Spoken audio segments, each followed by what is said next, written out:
Lower your weapons. They'll ignore us till they consider us a threat.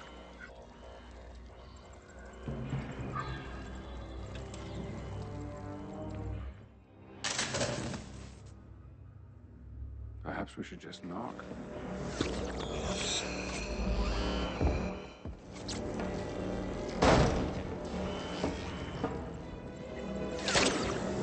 Ready, phasers!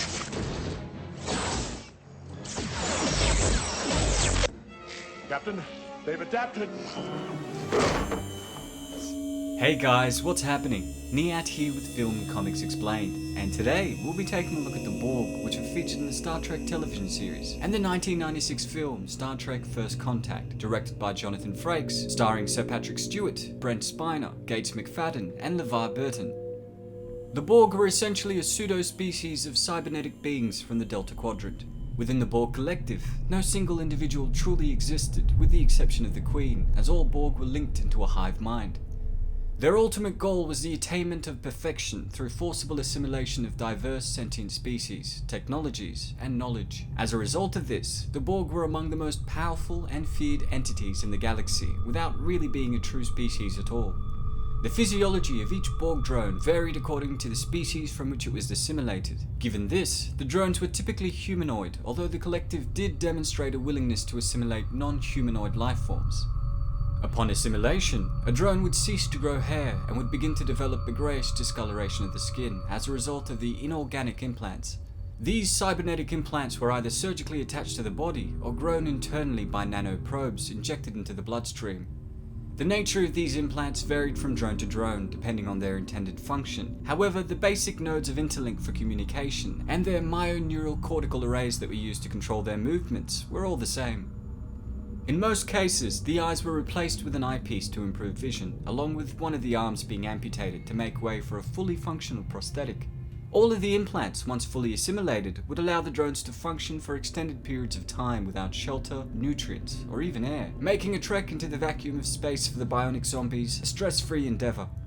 Their only requirement seemed to be a supply of energy to maintain the optimum functional capability of their implants, which in turn maintained their biological functions. This energy was supplied during regeneration cycles within a Borg alcove.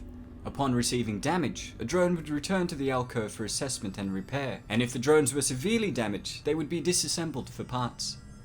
Borg drones were equipped with a myriad of technologies integrated into their bodies which enabled them to perform their duties within the collective, several of which were universal to all drones.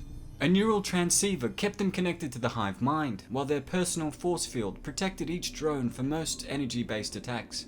A cortical processor allowed the drones to rapidly assimilate visual information, and their neural processor kept a record of every instruction the drones had received from the collective hive mind. Drones also contained failsafes designed to deactivate and even vaporize their own bodies, thereby allowing the collective to eliminate damaged or dead drones without leaving remains that would be exploited by their enemies. Who are you? I am the Borg. That is a contradiction. The Borg have a collective consciousness. There are no individuals. I am the beginning, the end, the one who is many.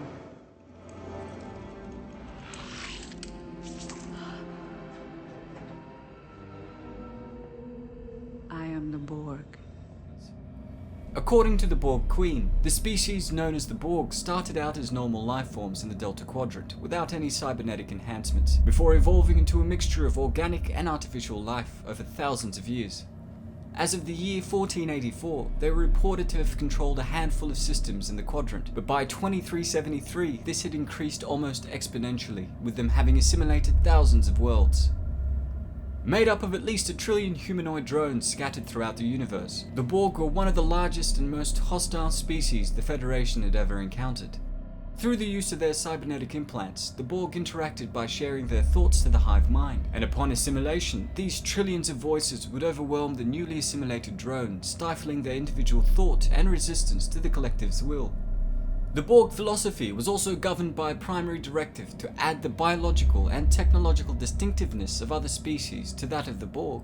In this manner, the collective sought to achieve its definition of perfection, with all other pursuits appearing to be irrelevant to them. typically operating in an atmosphere with a constant temperature of 39.1 degrees Celsius, 92% relative humidity, and an atmospheric pressure of approximately 102 kilopascals. The Borg would alter the environment of any ship they had begun to assimilate to match the conditions that were conducive to the optimal operation of their cybernetics.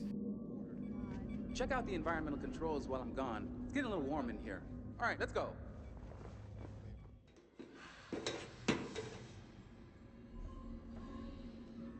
Hello?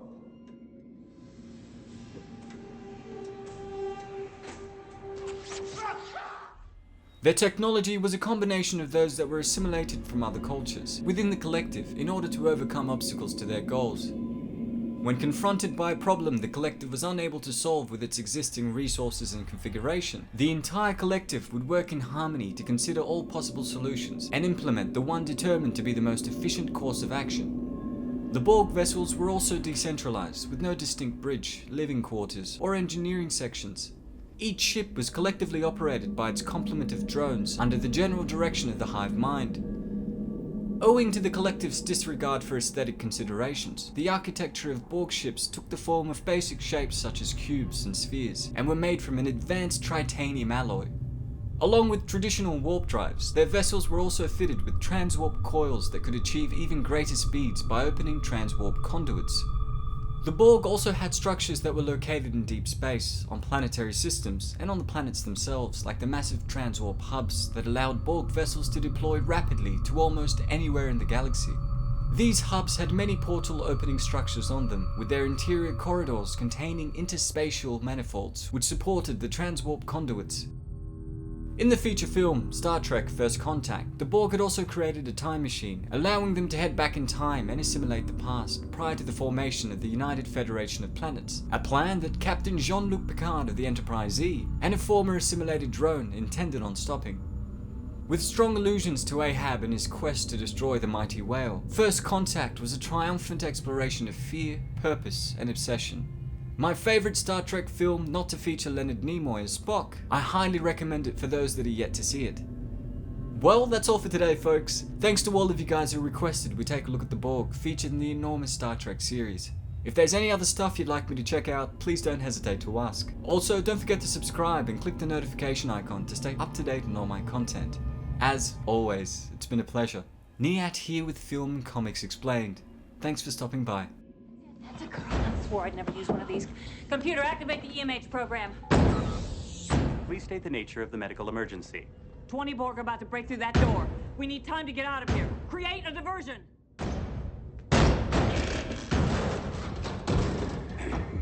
According to Starfleet medical research, Borg implants can cause severe skin irritations. Perhaps you'd like an analgesic cream?